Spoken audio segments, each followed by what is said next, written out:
మీ ఇంట్లో మొదటి కోటీశ్వరుడు మీరే అవ్వాలనుకుంటున్నారా? ఈ ఫైనాన్షియల్ వెబినార్ లో ఇప్పుడే జాయిన్ అవ్వండి. నమస్తే అండి. నమస్తే. అసలు ఈ మ్యూచువల్ ఫండ్స్లోనే ఎన్ని రకాల ఫండ్స్ ఉంటాయి, దేంట్లో ఇన్వెస్ట్ చేస్తే బెస్ట్, అది చాలా ఇంపార్టెంట్. అవును, ఎందుకంటే బెస్ట్ ఫండ్ ఏంటంటే నువ్వు మ్యూచువలే అంటావు. అవును, మరి దాని డెప్త్ కూడా తెలుసుకోవాలి. అవును. ఎన్ని రకాలు ఉంటాయి, ఎందులో పెడితే ఇన్వెస్ట్మెంట్ బెటర్? మ్యూచువల్ ఫండ్స్లోని చాలా రకాలు ఉంటాయి. ఆల్మోస్ట్ ఒక 40 డిఫరెంట్ టైప్స్ ఆఫ్ ఫండ్స్ ఉంటాయి మ్యూచువల్ ఫండ్స్లోని. వాటిని మల్టిపుల్ కేటగిరీస్ కింద కూడా డివైడ్ చేసి ఉంటాయి. కాకపోతే మనం ఏ ఫండ్ సెలెక్ట్ చేసుకోవాలన్నది మన అవసరాలను బట్టి ఉంటుంది. ఇప్పుడు నాకు ఒక గోల్ ఉంది, ఒక 3 ఇయర్స్లో ఉంది, ఒక 2 ఇయర్స్లో ఉంది. సో నా గోల్కి తగ్గినట్టుగా నేను పెట్టుకునే ఫండ్ని సెలెక్ట్ చేసుకోవచ్చు. మ్యూచువల్ ఫండ్ ఒక పెద్ద యూనివర్స్ యాక్చువల్లీ. దాంట్లో మనకి అన్ని రకాలు ఉంటాయి. అంటే ఇంటర్నేషనల్ ఇన్వెస్ట్మెంట్స్ ఉంటాయి, డెట్ ఫండ్స్ ఉంటాయి, ఈక్విటీ ఫండ్స్ ఉంటాయి, గోల్డ్ ఉంటుంది, రియల్ ఎస్టేట్ REITs కూడా ఉంటాయి. చాలా రకాలు మ్యూచువల్ ఫండ్స్లో ఉంటాయి మనకి. సో మనకి అవసరానికి తగిన ఫండ్ మనం సెలెక్ట్ చేసుకోకపోతే మనం కావాలనుకున్న రిటర్న్ మనకి రాదు. అండ్ దాంట్లోనే ఎక్కువ మంది మిస్టేక్స్ చేస్తారు. అందరూ ఏంటంటే ఈ ఫండ్లో పెడితే ఎక్కువ రిటర్న్స్ వస్తాయి, ఆ ఫండ్లో పెడితే ఎక్కువ రిటర్న్స్ వస్తాయని చెప్పడంతో అది వాళ్ళకి కరెక్టా కాదా, వాళ్ళకి ఎన్ని సంవత్సరాలు ఉన్నది, ఆ గోల్కి ఎన్ని సంవత్సరాలు ఉందని ఆలోచించకుండా ఇన్వెస్ట్ చేస్తుంటారు. సో లాస్ట్ ఇయర్ నా దగ్గరకు వచ్చిన క్లయింట్స్ చాలామంది ఒక పెద్ద మ్యూచువల్ ఫండ్, అంటే లాస్ట్ ఇయర్ మిడ్ క్యాప్ ఫండ్లోని 61% రిటర్న్ వచ్చిన ఒక ఫండ్ ఉంది. ఆ ఫండ్లోని ఇన్వెస్ట్ చేసి నా దగ్గర వాళ్ళు ఇన్వెస్ట్ చేసిన దగ్గర నుంచి వాళ్ళకి అన్ని నెగిటివ్ రిటర్న్స్ వస్తున్నాయి. భయపడి నా దగ్గరకు వచ్చిన వాళ్ళు చాలామంది ఉన్నారు. మేడం ఇది నాకు అంటే ఇంకొక సంవత్సరంలో మా బాబు ఎడ్యుకేషన్ పెట్టాలండి, నేను ఆ డబ్బులన్నీ ఇందులో పెట్టాను, ఇప్పుడు ఇది నెగిటివ్లో ఉంది, ఏం చేయాలి? సో మనం పెట్టుకునే ఫండ్ మనకి ఎంత టైం వరకు పెట్టుకుంటే మంచి రిటర్న్స్ వస్తుందని కాదు, ఈ సంవత్సరం మంచి రిటర్న్ వచ్చింది కాబట్టి ఇందులో పెట్టేయాలి, ఇట్లానే ఆలోచించి చాలా మిస్టేక్స్ చేస్తున్నారు. అసలు దానివల్లనే లాసెస్ కానీ, లేకపోతే ఇప్పుడు వాళ్ళు లాస్ అయ్యారు, వాళ్ళు ఇంకో 10 మందికి వెళ్ళి ఏం చెప్తారు, మ్యూచువల్ ఫండ్ అంత వర్స్ట్ ఇంకొకటి అదే చెప్తారు. అంటే ఇప్పుడు నేను పడ్డా నువ్వు పడవద్దనే చెప్తారు కదా. వాళ్ళు చెప్పిన దాంట్లో తప్పు లేదు, కానీ వాళ్ళు చేసింది తప్పు. వాళ్ళు చూస్ చేసుకున్న ఫండ్ తప్పు, వాళ్ళు చూస్ చేసుకున్న పీరియడ్ తప్పు, అండ్ వాళ్ళు చూస్ చేసుకున్న గోల్కి అది కరెక్ట్ కాదు. సో మెయిన్ మనం ఎప్పుడు మ్యూచువల్ ఫండ్ సెలెక్ట్ చేసుకున్నా కూడా మనం అది ఒక గోల్కి అసోసియేట్ చేసుకోకుండా ఇన్వెస్ట్మెంట్ చేసుకుంటే అది ఎలాంటిదైనా, మ్యూచువల్ ఫండ్ పక్కన పెట్టు, ఇప్పుడు ఒక 20 ఏళ్ళకి నేను FD పెట్టుకున్నాను అనుకో, అది కూడా రాంగే. ఎగ్జాంపుల్ చెప్తాను. అంటే ఇప్పుడు ఫర్ ఎగ్జాంపుల్ ఒక 10 ఇయర్స్ బ్యాక్ ఆర్ ఒక 20 ఇయర్స్ బ్యాక్ గోల్డ్ మనకి ఒక 2000లోనో 3000లోనో వచ్చేస్తుంది. 10 ఇయర్స్ బ్యాకే అనుకుంటా 2000 రూపీస్లో గోల్డ్ వచ్చేసేది, రైట్? అప్పుడు నేను 2000 రూపీస్ పెట్టి గోల్డ్ కొనలేదు, నేను ఫ్యూచర్లో కొనుక్కుందా, నా 2000 రూపీస్ దాచుకున్నాను అనుకుందాం. ఇప్పుడు ఆ 2000 నేను ఇంట్లో క్యాష్లో పెట్టుకున్నాను అనుకో, నేను ఆ 1 గ్రామ్ గోల్డ్ అయినా కొనగలనా? అస్సలు ఇంపాసిబుల్. 2000 రూపాయలు దాచాను కదా. గోల్డ్ రేట్ పెరుగుతూ ఉంటుంది. ఎగ్జాక్ట్లీ, గోల్డ్ రేట్ పెరుగుతుంది, కానీ నేను పెట్టుకున్న డబ్బులు పెరగదు కదా. పోనీ అది నేను ఆ 2000 తీసుకుని వెళ్ళి FDలో వేసాను అనుకుందాం, FDలో 5% వచ్చింది అనుకుందాం. సో 5% రిటర్న్ వచ్చిందంటే మనకు ఒక 10-12 ఇయర్స్గా డబుల్ అవుతుంది. అంటే ఇప్పుడు ఈ 10 ఏళ్ళకి అది 4000-5000 అవుతుంది. ఇప్పటికైనా నేను కొనగలనా? లేదు. ఒకప్పుడు 1 గ్రామ్ గోల్డ్ కొనుక్కునే డబ్బులు ఈ 10 ఏళ్ళకి ఇప్పుడు నేను కొనగలుగుతున్నాను. 1 గ్రామ్ గోల్డ్ కూడా నేను కొనలేకపోతున్నాను. దీన్నే పర్చేసింగ్ పవర్ అంటారు. సో మనం ఒక రాంగ్ ఇన్వెస్ట్మెంట్ని లాంగ్ టర్మ్ పెట్టినా తప్పే, అలాగే ఒక రైట్ ఇన్వెస్ట్మెంట్ని షార్ట్ టర్మ్ పెట్టినా తప్పే. మనం ఎంత అంటే ఏ అవసరం కోసం పెట్టుకుంటున్నాము అన్న దాన్ని బట్టి మాత్రమే మన ఇన్వెస్ట్మెంట్స్ ఎప్పుడు కూడా ఉండాలి. సో ఇప్పుడు ఎవరైతే ఈక్విటీ మ్యూచువల్ ఫండ్స్లో ఇన్వెస్ట్ చేస్తున్నారు, ఈ మ్యూచువల్ ఫండ్స్లో 3 రకాలు ఉంటాయి. Total 40 different types of funds ఉన్నాయి కదా, దాన్ని బ్రీఫ్గా 3 రకాలుగా డివైడ్ చేస్తారు. ఒకటి డెట్ ఫండ్, ఇంకొకటి ఈక్విటీ ఫండ్, ఇంకొకటి హైబ్రిడ్ ఫండ్. డెట్ ఫండ్స్ అంటే government bonds, corporate fixed deposits ఇట్లాంటి వాటిలో ఇన్వెస్ట్ చేస్తారనమాట. కంపారిటివ్లీ అంటే ఈక్విటీ ఫండ్తో పోల్చుకుంటే కొంచెం రిస్క్ తక్కువ ఉంటాయి.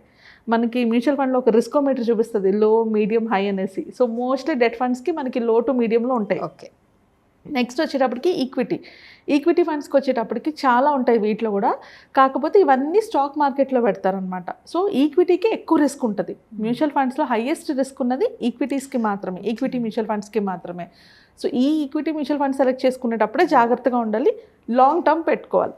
సో షార్ట్ టర్మ్ అవసరాలకి డెట్ ఫండ్స్, లాంగ్ టర్మ్ అవసరాలకి మనం ఈక్విటీ మ్యూచువల్ ఫండ్స్. ఈ రెండింటికి మధ్యలో అంటే ఒక 3 to 5 years లో ఏమైనా కావాలనుకున్నప్పుడు హైబ్రిడ్ ఫండ్స్ అనమాట. ఈ హైబ్రిడ్ ఫండ్స్లో ఏం పెడతారు, అటు అంటే డెట్ ఫండ్స్, ఈక్విటీ ఫండ్స్ రెండు ఉంటాయి అందులో. అంటే కొంచెం ఈక్విటీలో పెడతారు, కొంచెం బాండ్స్లో పెట్టుకుంటారు, ఎన్బిఎఫ్సిస్ అని వాటిలో పెట్టుకుంటారు అనమాట. సో దానివల్ల ఇది కొంచెం కంపారిటివ్లీ రిస్క్ తక్కువ. సో ఈ మూడిట్లో హైయెస్ట్ రిస్క్ ఉన్నది ఈక్విటీ. సో అలాంటి ఈక్విటీ మ్యూచువల్ ఫండ్ సెలెక్ట్ చేసుకునేటప్పుడు కంపల్సరీగా మనం గుర్తు పెట్టుకోవాల్సింది వాటిలో ఉన్న ఫండ్స్ని మినిమం ఎన్ని ఇయర్స్ ఇన్వెస్ట్ చేసుకోవాలి అనేసి. సో ఇప్పుడు నేను కొన్ని ఈక్విటీ అండ్ హైబ్రిడ్ ఫండ్స్ని సెలెక్ట్ చేసుకున్నాను. ఇవి ఈ 5 డిఫరెంట్ కేటగిరీస్లోని మనం ఎలాంటి వాళ్ళనే పెట్టుకోవచ్చు. అంటే మొత్తం అన్ని ఈక్విటీ ఫండ్స్లో కాకుండా ఒక పోర్ట్ఫోలియో నేను క్రియేట్ చేసుకోవాలంటే ఈ 5 డిఫరెంట్ కేటగిరీస్. సో ఆ 5 డిఫరెంట్ కేటగిరీస్లో most important flexi cap funds. ఈ ఫ్లెక్సీ క్యాప్ ఫండ్స్లోని అంటే నేను ఇక్కడ క్లియర్గా ఇచ్చాను 1 ఇయర్ వరస్ట్ రిటర్న్ ఎంత అండ్ యావరేజ్ 5 ఇయర్స్ రిటర్న్ ఎంత అనేసి. సో 1 ఇయర్లో వర్స్ట్గా పర్ఫామ్ చేసింది 26.7 అంటే నెగిటివ్ రిటర్న్స్ ఇచ్చింది. But on an average 5 years positive return చూసుకుంటే 13.8% ఉందన్నమాట. సో ఎవరైతే మ్యూచువల్ ఫండ్స్లో ఫస్ట్ టైం ఇన్వెస్ట్ చేస్తున్నారో, అది ఈక్విటీ మ్యూచువల్ ఫండ్స్లో ఇన్వెస్ట్ చేస్తున్నారో, హై రిస్క్ ఫండ్స్లో ఇన్వెస్ట్ చేస్తున్నారో వాళ్ళు ఫ్లెక్సీ క్యాప్ని కన్సిడర్ చేయొచ్చు. ఎందుకంటే కంపారిటివ్లీ మనకి మిడ్ క్యాప్ స్మాల్ క్యాప్ ఫండ్స్తో పోల్చుకుంటే ఈ ఫ్లెక్సీ క్యాప్ ఫండ్స్లోని ఎక్కువగా వాలటిలిటీ ఉండదు, అంటే ఎక్కువ పడడం రావడం ఉండదు అనమాట.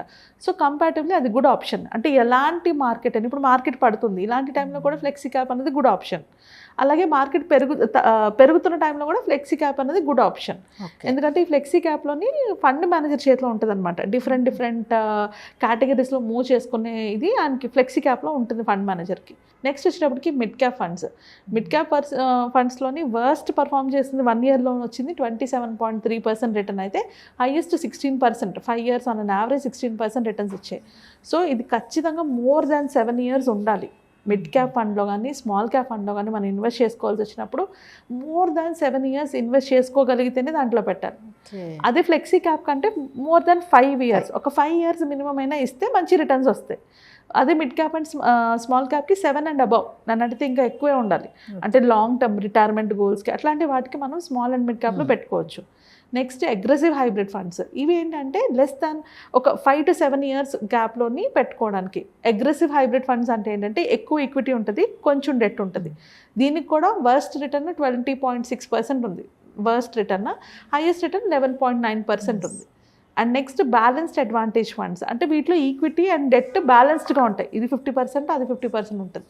దాంట్లో మనకి వర్స్ట్ రిటర్న్ 12.7. అంటే నాకు ఎక్కువ రిస్క్ వద్దు అని అనుకున్న వాళ్ళు బ్యాలెన్స్డ్ అడ్వాంటేజ్ ఫండ్స్లో పెట్టుకోవచ్చు, ఎందుకంటే ఎక్కువ రిస్క్ ఉండదు దాంట్లో.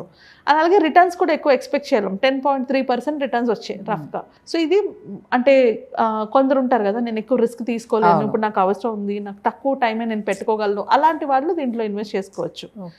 సో మన అవసరం బట్టి మనం ఫండ్ని సెలెక్ట్ చేసుకోకుండా ఇన్వెస్ట్మెంట్ మాత్రం చేస్తే అది ఖచ్చితంగా దానివల్ల మనకి పాజిటివ్ రిటర్న్స్ అయితే రావు. వచ్చినా కూడా మనము కావాల్సినంత ఇన్ఫ్లేషన్ని బీట్ చేయమంటాం కదా, దాని అర్థం ఏంటంటే ఇదే, మనం తక్కువ డ్యూరేషన్లోని హై రిస్క్ తీసుకుంటే మనం పెట్టిన డబ్బులే లాస్ అవుతాం. ఎక్కువ డ్యూరేషన్లో లో రిస్క్ తీసుకుంటే మనం ఇన్ఫ్లేషన్ని బీట్ చేయలేం. సో ఇవి మైండ్లో పెట్టుకొని ప్రాపర్గా నాకు ఎన్ని ఇయర్స్ గ్యాప్ ఉంది, ఆ అన్ని ఇయర్స్కి తగ్గిన ఇన్వెస్ట్మెంట్ని నేను చూస్ చేసుకోవాలి. అంటే ఒక లైఫ్లోని అంటే 20 నుంచి 60 ఇయర్స్కి మధ్యలో చాలా గోల్స్ వస్తుంటాయి. 25కి మ్యారేజ్, 27కి ఫస్ట్ పాప బాబు బర్త్డే, తర్వాత వాళ్ళ ఎడ్యుకేషన్, ఇట్లా వస్తుంటాయి. సో ఆ గోల్ ప్రకారంగా మన ఇన్వెస్ట్మెంట్ ప్లానింగ్ చేసుకోవాలి. అలా కాకుండా నేను చెప్పాను కదా అని అన్ని మ్యూచువల్ ఫండ్స్లో, ఇంకెవరో చెప్పారు కదా అన్ని స్టాక్ మార్కెట్లో పెట్టుకున్నా కూడా ప్రాబ్లమే. మన లైఫ్కి ఎలాంటి గోల్స్ ఉంటాయి, వాటికి ఎంత టైం ఉంది, ఆ టైంకి నేను ఎందులో పెట్టుకోవాలో కరెక్ట్ అని తెలుసుకుంటే అప్పుడు ఒక మంచి రిటర్న్స్ తెచ్చుకోగలుగుతాము. అండ్ అలానే మన పోర్ట్ఫోలియో కూడా, అంటే మన లైఫ్లో వచ్చిన ప్రతి గోల్ని కూడా మనము అచీవ్ చేసుకుంటూ మనకు కావాల్సినంత అమౌంట్తో రిటైర్ అవ్వచ్చు. Right, super. అందుకే మేము ఈ ఫండ్స్లో పెట్టినా మాకేం లేదు, అందులో ఈ రిటర్న్స్ రాలే, మేము వేస్ట్ అని వెక్స్ అయిపోయిన వాళ్ళు నిజంగా రమ చెప్పినట్లు ఫాలో అవుతే మాత్రం మీరు బెస్ట్ రిటర్న్సే తీసుకుంటారు. కరెక్ట్.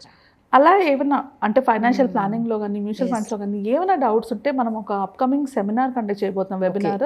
దాంట్లో క్లియర్గా మనం ఇస్తాం ఈ డీటెయిల్స్ అన్ని. అంటే మీ ఫైనాన్షియల్ ప్లానింగ్ మీరు ఎలా చేసుకోవాలి, మీ ఏజ్కి తగ్గినట్టుగా, అలాగే మీ గోల్స్కి తగ్గినట్టుగా ఎలాంటి ఇన్వెస్ట్మెంట్స్ చూస్ చేసుకోవాలి, చూస్ చేసుకున్న ఇన్వెస్ట్మెంట్స్లో ఎలాంటి మ్యూచువల్ ఫండ్స్ని సెలెక్ట్ చేసుకోవాలి, ఇవన్నీ కూడా నేర్పిస్తాం కదా. ఇది ఎవరికి వాళ్ళు చేసుకోవాల్సింది, లేదా ఒక అడ్వైజర్ ద్వారా ఇది చేసుకోవాలి. సో అంటే ఆన్లైన్లో యూట్యూబ్లో వాటిలో చూసి కాకుండా అయితే మీకు ఒక ఐడియా రావాలి, లేదంటే ఒక అడ్వైజర్ దగ్గరికి వెళ్ళాలి. సో ఎవరైతే వాళ్ళు ఓన్గా చేసుకోవాలి, నా గోల్స్ ఏంటో నేను తెలుసుకొని నేను ప్లాన్ చేసుకోవాలి అనుకుంటారో ఈ వెబినార్ 100% వాళ్ళకి యూజ్ అవుతుంది. వాళ్ళకి కంప్లీట్ ఫైనాన్షియల్ ప్లానింగ్ ఎలా చేసుకోవాలన్న క్లారిటీ వచ్చేస్తుంది. సో ఇంట్రెస్ట్ ఉన్న వాళ్ళు దయచేసి కింద స్క్రోల్ అవుతున్న నెంబర్కి కాల్ చేసి బుక్ చేసుకోండి అండ్ సెషన్స్కి అటెండ్ అవ్వచ్చు. ఇన్ డీటెయిల్గా మొత్తం క్లియర్గా ఈజీగా చెప్తాను అందులో. Right, super. సో ఏ మాత్రం ఆలస్యం చేయకుండా ఖచ్చితంగా కింద స్క్రోల్ అవుతున్న నెంబర్కి కాల్ చేసి కాంటాక్ట్ అవ్వండి. సూపర్ అడ్వైస్ చేస్తారు రమ్మగారు. Thank you. Thank you.